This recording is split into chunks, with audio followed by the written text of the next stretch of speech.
Ça va introduire vraiment les contraintes et les obligations qui aujourd'hui sont formalisées pour la réalisation de ces repérages spécifiques. Donc là, on peut passer effectivement sur la partie réglementation qui a été abordée et parfaitement définie par les précédents. Donc en gros, ce qu'il faut avoir en mémoire, c'est que l'obligation de repérage amiante sur les enrobés découle effectivement du décret de mai 2017, concerne le domaine numéro 2, donc voilà, qui est affiché actuellement, pour mémoire.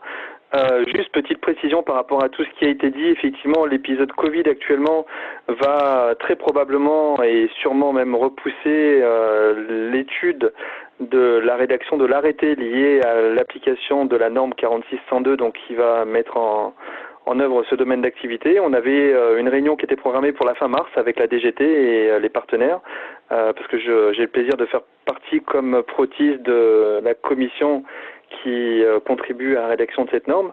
Et donc voilà, la réunion de fin mars a été annulée et pour reporter au 40 grec, en fait, on va dire, en fonction de ce que le Covid nous réservera dans les semaines à venir. Donc ça, voilà, c'était un petit peu un préambule complémentaire sur la partie réglementaire. Donc tu peux passer, avancer un petit peu si tu veux. Donc aujourd'hui, voilà, ça a été évoqué tout à l'heure, les obligations formelles, en fait, elles reposent sur donc l'obligation du décret qui impose le repérage avant travaux, entre autres sur les enrobés, sur la circulaire de mai 2013 qui a formalisé la première obligation de cartographie pour les gestionnaires de voiries de réseau routier national non concédé. Tu peux faire avancer, Xavier. On a évoqué tout à l'heure le guide IDRIM, en fait, qui a formalisé un petit peu l'aspect pratique de la quantification du nombre de points de prélèvement. Ça a été abordé en fait aussi, et je vais y revenir un petit peu plus en détail après, parce que la norme étant en enquête publique, vous allez voir, je vous ai affiché dans les slides suivants les tableaux de l'annexe qui concerne la quantification. Donc tu peux avancer encore une fois, s'il te plaît, merci. Donc l'évolution normative, on en a parlé. Il faut avoir à l'esprit que la norme qui va concerner les enrobés concerne deux autres sous-domaines que sont les ouvrages civils et les réseaux divers. Donc en gros, les enrobés, c'est ce qu'on voit en surface. Les ouvrages de génie civil et ouvrages d'art, ce sont tous les bâtiments, en fait, on va dire, au sens général, qui supportent ces voiries-là. Et les réseaux divers, ce sont tout ce qu'on va trouver sous les enrobés. Et on va pouvoir après rebondir sur la partie compétences qui a été abordée par Emmanuel, Thomas et Noémie sur les compétences des diagnostiqueurs qui vont devoir réaliser ces prestations-là. Donc tu peux avancer, Xavier, encore une fois, s'il te plaît, merci. Donc voilà, l'arrêté d'application, donc on en a parlé. Un parallèle en fait sur les textes en fait qui sont sortis fin décembre 2019 et qui concernent la partie compétences, justement champ de compétences à avoir et à mettre en œuvre tant pour les diagnostiqueurs qui réalisent ces prestations-là que pour la partie analytique, à savoir que lorsqu'on fait un prélèvement sur les enrobés, Sophie l'a très bien rappelé tout à l'heure, on a aussi bien possiblement de l'amiante naturelle au niveau des granulats, et ces granulats contiennent par défaut de la silice, donc c'est un risque aujourd'hui qu'il faut prendre en compte dans l'évaluation des risques globales pour réaliser ces prestations. Et on peut avoir en fait aussi de l'amiante volontairement rajoutée, ce qui a été le cas au niveau des formulations, en fait, on va dire, de tout ce qui est goudron et autres cochonneries, en étant poli, qui ont été rajoutées dans la partie formulation des enrobés. Tu peux avancer, Xavier, merci. Donc on reboucle sur la partie analytique et ça rejoint une des questions qui a été posée tout à l'heure sur le multicouche. Donc ça, on en reparlera un petit peu plus en détail tout à l'heure, à savoir aujourd'hui qu'il y a très peu de chaussées sur lesquelles on va intervenir qui ne sont composées que d'une seule couche, et la norme va imposer dans sa méthodologie de cartographie et analytique de séparer chacune des couches pour pouvoir prétendre à ce qu'elles soient analysées avec les méthodes COFRAC et les accréditations dont disposent les laboratoires. Donc aujourd'hui, voilà, jusqu'à l'apparition de la norme, en gros, les donneurs d'ordre, c'est ce que je vais évoquer un petit peu plus tard, font des amalgames entre le souci d'économie et la réelle analyse de risque, à savoir qu'ils demandent à ce qu'on prélève une carotte, que l'on mélange toutes les couches et que le laboratoire en fait fasse une analyse sur toutes les couches. Donc sur l'amiante, ça ne permet pas d'avoir une cartographie précise, et c'est ce qu'a évoqué tout à l'heure Noémie dans la partie formelle de la norme. La cartographie devra se faire en 3D, c'est-à-dire en gros les couches d'enrobés superposées les unes aux autres devront rejoindre la notion aujourd'hui du bâtiment des ZPSO, même si ça ne va pas s'appeler de la même façon dans la norme enrobée, mais en gros ces zones homogènes, couche par couche, devront être parfaitement caractérisées par les diagnostiqueurs, et la seule façon d'y arriver, ça sera d'identifier, de séparer chacune de ces couches et de les faire analyser indépendamment les unes des autres par les laboratoires. Alors juste une petite parenthèse, cet aspect-là n'a pas d'incidence sur les HAP parce que le COFRAC en fait au niveau des HAP permet le mélange des couches en fait. Donc c'est là aujourd'hui où il est assez difficile de faire comprendre aux donneurs d'ordre que quand la norme 4602 va être applicable, il faudra impérativement séparer les couches pour avoir une accréditation COFRAC sur les PV d'analyse amiante, mais pour autant que pour les PV d'analyse HAP complémentaires, on n'aura pas besoin de cette information-là. Juste parenthèse, je parle des HAP en fait, donc je pense que tout le monde sait ce dont il s'agit. Ce sont les hydrocarbures aromatiques polycycliques et ce sont les autres composés chimiques en fait qui sont présents dans le liant justement, qui peuvent représenter un risque tant pour la santé que pour la partie environnementale si on n'en prend pas en compte, on les prend pas en compte au niveau des retraits des enrobés sur lesquels on intervient. Tu peux avancer Xavier, merci. Donc aujourd'hui, comment on avance sur la partie analyse de risque justement côté opérateur de repérage. On se doit d'évaluer les risques et d'estimer le niveau d'empoussièrement auquel les opérateurs sont exposés. Donc aussi bien dans Carto que dans Scolamiante, en fait, on n'a absolument pas suffisamment de retour d'expérience pour la partie intervention sous section 4 prélèvement. Tu peux avancer Xavier, en fait, on va avoir le complément justement par rapport à ça. Donc aujourd'hui, les bases de données qui permettent de faire cette étude bibliographique ne sont pas suffisamment renseignées, voire quasiment pas renseignées pour la partie prélèvement sur les enrobés. Donc aujourd'hui, les diagnostiqueurs se doivent, comme tout mode opératoire, de valider leur niveau d'empoussièrement et les VLEP auxquels les diagnostiqueurs sont exposés par leurs propres mesures sur opérateur, ce qui est loin d'être le cas. Ça c'est un autre sujet en fait sur lequel on a besoin d'avancer et de faire monter en compétence encore une fois les personnes qui spécifiquement vont réaliser à l'avenir un petit peu plus en termes de volume ces prestations-là. Tu peux avancer. Alors pour mémoire, un carottage en fait, justement, je vous parle de couches depuis tout à l'heure. Ça rejoint justement ce qu'évoquaient Emmanuel et Thomas tout à l'heure, le niveau de compétence en fait qui est exigible au niveau des opérateurs.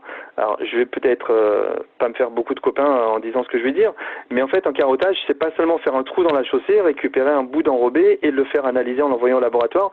Il faut savoir de quoi on parle, il faut avoir certaines compétences techniques sur la façon dont une chaussée est constituée et pour pouvoir bien identifier les couches, il faut savoir de quoi on parle. Donc là, c'est une vue indicative, mais dans la plupart des voiries sur lesquelles on intervient pour faire les prélèvements, on s'aperçoit sur cette coupe-là qu'une chaussée s'est constituée de plusieurs couches d'enrobés de structures et de qualités, on va dire, différentes. Et donc chacune de ces couches-là peut aboutir à une granulométrie spécifique et générer une analyse de couches spécifique avec des matériaux qui sont aussi différents les uns des autres. La plupart du temps, en fait, on s'arrête à la couche de forme. En fait, on fait le carottage jusqu'à la couche de forme, c'est-à-dire la plateforme qui va supporter toutes les couches d'enrobés, quelle que soit leur nature. Et ce sont ces couches-là d'enrobés que l'on va identifier et faire analyser par le laboratoire pour rédiger le rapport final qu'on va remettre à nos donneurs d'ordre. Tu peux avancer. Là, tu peux toutes les mettre, en fait. Donc, en gros, ça, tout à l'heure, ça a été abordé par Noémie, donc je ne vais pas me étalé là-dessus. Donc comme je vous l'ai indiqué tout à l'heure, la norme 4602 qui va traiter des enrobés en fait va traiter de trois sous-domaines en fait on va dire qui vont concerner trois annexes A, B et C. Ça va être une des normes je pense qui va être les plus difficiles à faire appliquer par les opérateurs de repérage et à la lecture par les donneurs d'ordre parce que chacune des annexes donc qui vont quantifier le nombre et la méthodologie de prélèvement des échantillons vont être très très spécifiques et de lecture très très différentes les unes des autres. Donc là, ça va encore une fois faire appel à des compétences vraiment particulières Et quand on évoquait tout à l'heure, voilà, quels vont être les niveaux de compétences, donc il faudra être à minima sous section 4, bien sûr, pour pouvoir gérer le risque amiante. Il faudra avoir des compétences en analyse des risques pour gérer le risque HAP et silice au niveau de la partie prélèvement. Et après, pour intervenir sur les ouvrages d'art ou les ouvrages de génie civil et encore plus sur les réseaux enterrés, notamment pour cette partie-là, il faudra avoir des compétences CATEC qui correspondent en fait plus particulièrement à l'intervention en milieu confiné.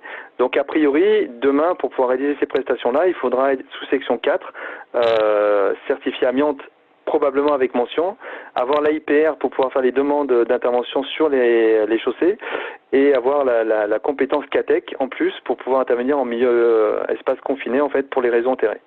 Donc voilà, entre autres, je pense les niveaux de compétences qui seront exigibles dans l'arrêté qui va être publié pour l'application de cette norme. Tu peux avancer, Xavier ? Donc là, je vous ai parlé des 3 fameuses annexes en fait. Donc la partie qui va nous concerner sur les enrobés sera l'annexe A. L'annexe B, ça sera pour les réseaux enterrés et l'annexe C, donc pour les ouvrages d'art et de génie civil. Dans la partie analytique, en fait, qui va concerner l'établissement des rapports pour la partie enrobée, tout va reposer, et Thomas l'a très bien résumé tout à l'heure, sur la partie définition du programme de travaux, à savoir que dans le programme de travaux, en fait, on ne va pas intervenir de la même façon et quantifier le même nombre d'échantillons si on réalise une tranchée, si on réalise du rabotage, si on intervient sur une chaussée ou les trottoirs. Donc ça va concerner le périmètre d'intervention. Donc là, encore une fois, il faudra que l'opérateur de repérage qui réalise ces prestations-là soit vigilant sur l'établissement et la transmission du programme des travaux et du périmètre de son intervention. Pour ensuite faire une analyse documentaire, établir les zones donc présentant des similitudes d'ouvrage sur la même base en fait on va dire que celle qui est déjà en place pour le bâti. Et vous voyez que par exemple ça a été rebaptisé à la demande de certains intervenants dans l'établissement de la norme. Les ZPSO vont être rebaptisés CPSM, couche présentant une similitude de matériaux. Donc en gros, voilà, ça va compliquer un petit peu plus le vocabulaire et les échanges avec certains donneurs d'ordre qui devront faire dans le même laps de temps intervenir des opérateurs en fait sur des parties bâties éventuellement à proximité des voiries. La partie prélèvement d'échantillons, donc on l'a abordé, va permettre de quantifier et de définir chacune des couches de chacune des carottes prélevées et on conclura sur la présence d'amiante et ou de HAP, bien que ça ne soit pas l'objet de la norme, sur la partie rédaction en fait de ces prestations-là. Tu peux avancer.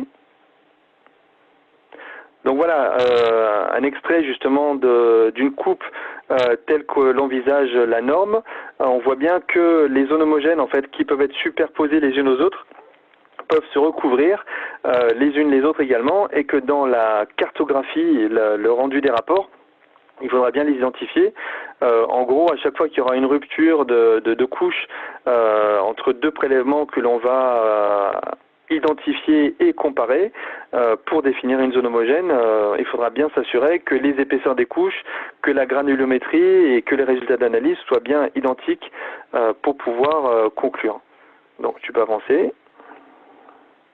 Donc là voilà, c'est un extrait indicatif justement de la quantification du plan de sondage en fait en fonction de la nature des voiries qui sera reprise dans la fameuse annexe A de la norme. Donc on voit que aussi bien aujourd'hui on a des aléas, je dirais, d'interprétation pour déterminer le nombre de points de prélèvement en fonction des linéaires ou des surfaces et des types de voiries. La norme a essayé de répondre à cette problématique-là.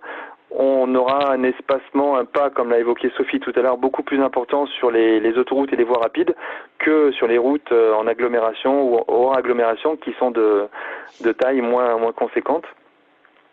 De même pour les parkings, les trottoirs, etc. On aura voilà une base qui va nous permettre de définir sans argumentation, je dirais, particulière le nombre de sondages et de comparer chaque rapport vraiment sur des quantifications qui seront identiques. Tu peux avancer, merci.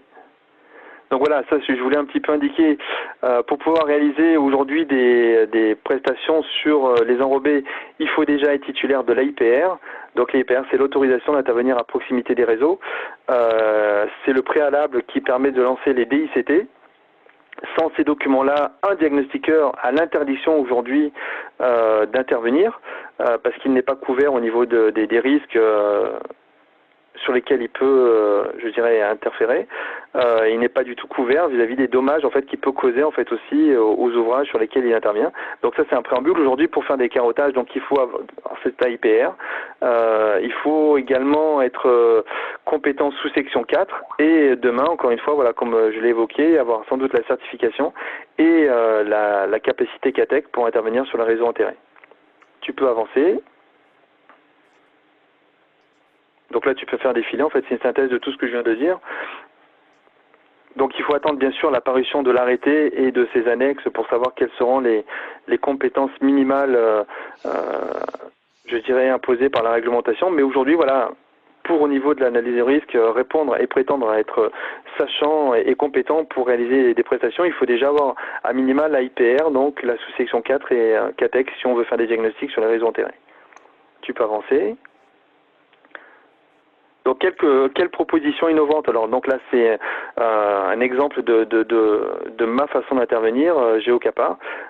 Comme l'évoquaient tout à l'heure Emmanuel et Thomas, moi j'ai eu donc la volonté de spécifiquement de développer, je dirais, la compétence et de proposer cette compétence dédiée aux enrobés aux donneurs d'ordre de façon à ce qu'ils sachent qu'en phase 2, ils ont toute une série d'opérateurs qui sachent aussi bien leur répondre d'un point de vue technique sur l'analyse des structures de chaussée que sur la partie analyse de matériaux.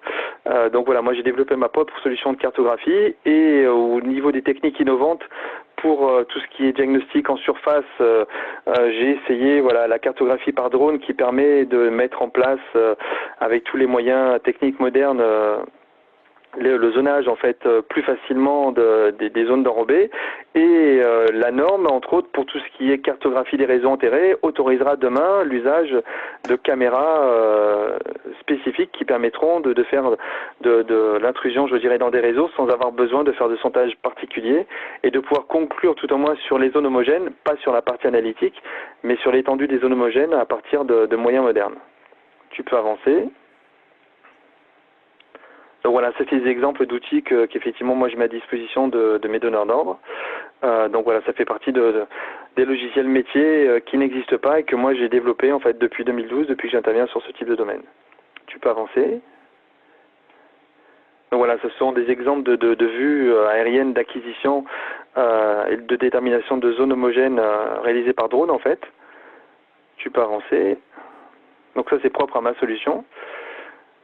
Alors ce qu'il ne faut pas oublier, c'est que voilà, ça c'est un petit exemple en fait, une illustration de l'investissement matériel en fait aussi que ça représente. Donc à gauche, c'est une vue, voilà, encore une fois, qui découle de mon interprétation de la facilité du travail, les remorques que j'ai conçues et que le réseau GeoCapa utilise.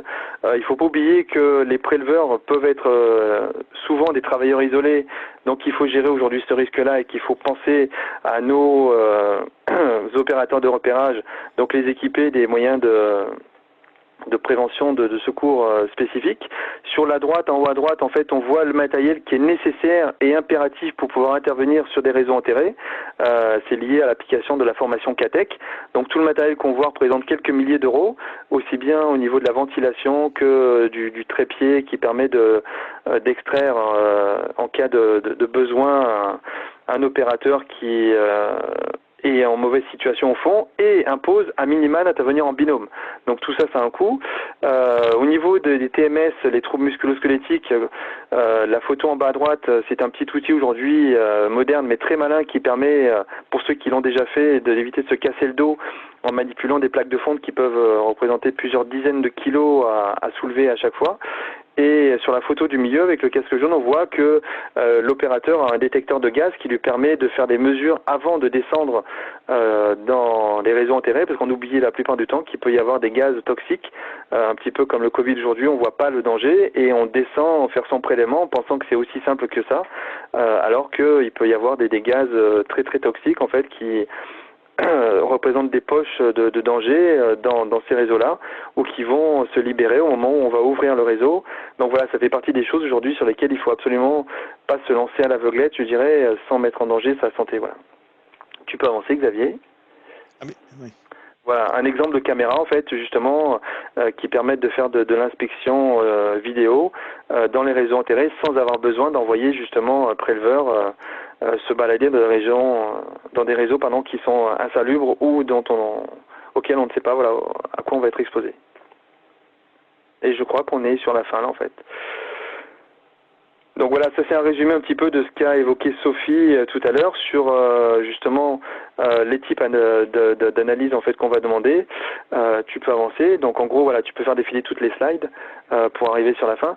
En gros voilà, ce que j'ai dit tout à l'heure, si on mélange les couches, on va pas avoir quelque chose de qualitatif. Et si on veut vraiment identifier, analyser le risque, il faut vraiment faire de la détection de couche par couche et solliciter le laboratoire pour vraiment faire une recherche soit d'analyse sur des matériaux en fait amiante naturelle ou amiante anthropique, c'est-à-dire formulée par l'homme, pour pouvoir prétendre à avoir une réponse, je dirais, analytique des résultats qui soient conformes aux attentes de donneurs d'ordre. Tu peux avancer encore une fois, je crois qu'il en reste une ou deux. Donc c'est un peu une synthèse voilà, de tout ce que j'évoque depuis tout à l'heure. Pour avoir une cartographie complète et exhaustive, il faut que ça soit basé sur une analyse des risques qui soit efficace, optimiser la partie prélèvement et séparation des couches, et tout ça, ça ne se fait qu'au travers des compétences justement techniques que j'ai abordées, tant pour la partie détermination des couches que la partie prévention des risques au niveau de l'opérateur et de rendu des résultats. C'est bon, voilà, on a fini. Ouais. Donc je pense avoir survolé un petit peu de façon complémentaire tout ce que les autres intervenants ont abordé depuis tout à l'heure et puis répondu à la question qui avait été posée sur les multicouches et l'interférence avec la réglementation actuelle aussi bien sur l'arrêté matériaux que sur les textes à venir. Oui. Merci Thierry pour cette présentation. Moi, ce que j'en retiens aussi, c'est que ça devient extrêmement une professionnalisation extrême des opérateurs liés à tous ces arrêtés de repérage qui arrivent et on peut plus s'improviser préleveurs, opérateurs de repérage comme ça arriver sur des nouveaux marchés. C'est plutôt rassurant et on voit que les contraintes en termes de sécurité se sont renforcées aussi. Et c'est vrai que quand on voit le gaz, on n'y pense pas, hein, mais c'est vrai que on parlait de qualité de l'air intérieur ce matin. Il y a aussi les qualités de l'air dans les zones dans lesquelles vous intervenez. Et des gaz très dioxyde de soufre, des choses qui sont inodores en fait et qui peuvent très très bien en quelques secondes mettre un opérateur par terre en fait s'il n'est pas équipé et s'il n'est pas secouru non plus par son binôme en fait. Bien sûr. Et on le voit aujourd'hui, hein, ça nous ramène à aujourd'hui aussi, c'est que la santé n'a pas de prix. Donc, merci à toi. Donc, Benjamin, tu avais prévu quelques questions. Oui, j'en ai une première. Si on reste sur l'arrêté du 1er octobre 2019, quelles sont les conséquences en termes de coûts? Les conséquences en termes de coûts aujourd'hui, en gros, on va être concret, on va dire si on a une chaussée qui est composée de 3 couches d'enrobés successives, au lieu de faire une seule analyse au niveau de l'amiante, on va en faire 3. Et donc on va multiplier, alors pas le post-prélèvement parce qu'on ne va prélever qu'une carotte, mais la partie analytique en fait va être multipliée par 3 parce que là on n'est pas dans la même problématique que les matériaux du bâti où les laboratoires aujourd'hui acceptent encore eux d'identifier chacune des couches et de ne facturer par accord tacite qu'une analyse. À partir du moment où on va identifier X couches, en fait, on va devoir les séparer et les envoyer de façon distincte au laboratoire pour lui demander de formuler un 0,1. Donc l'impact, il est voilà, on va pas un facteur X, je dirais directement, mais on va avoir un facteur multiplicateur par 1, quelque chose qui va représenter un coût beaucoup plus important effectivement pour le donneur d'ordre.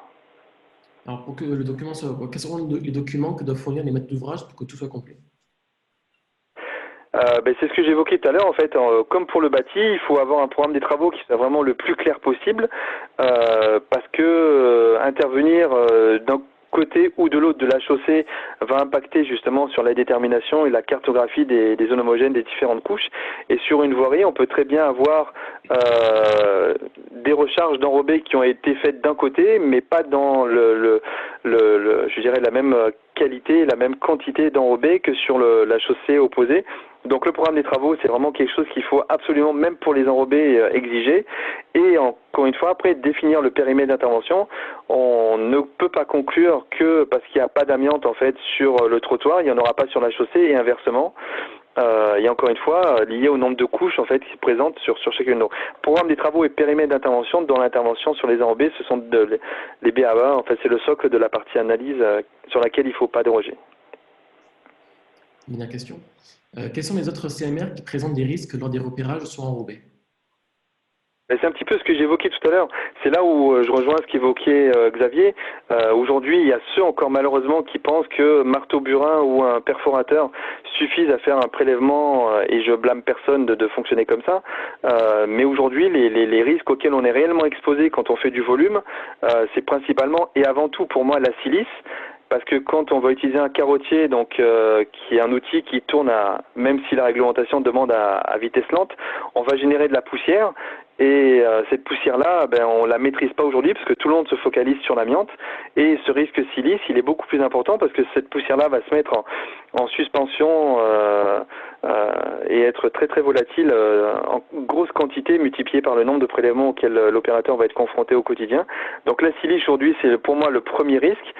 Et ensuite les HAP, encore une fois, les HAP, ce sont des composés chimiques inodores. Enfin bon, même si avec expérience on arrive à sentir un petit peu quand ils sont présents, mais qu'on maîtrise absolument pas du tout. Et aujourd'hui, tout le monde se focalise en fait sur l'amiante en portant un masque adapté P3 au risque amiante, mais on ne prend absolument pas la protection des voies respiratoires en fait vis-à-vis de gaz que sont les HAP et de la silice. Et donc, pour rejoindre les techniques innovantes en fait qu'on évoquait tout à l'heure et que Xavier a abordé, moi par exemple, j'utilise du gel hydrique aujourd'hui pour piéger la silice en phase de prélèvement pour éviter que justement ce risque-là ne se superpose aux autres et l'éliminer au niveau de la gestion de nos modes opératoires. Merci Thierry. Ok, merci beaucoup Thierry pour cette intervention dans cette période bien particulière.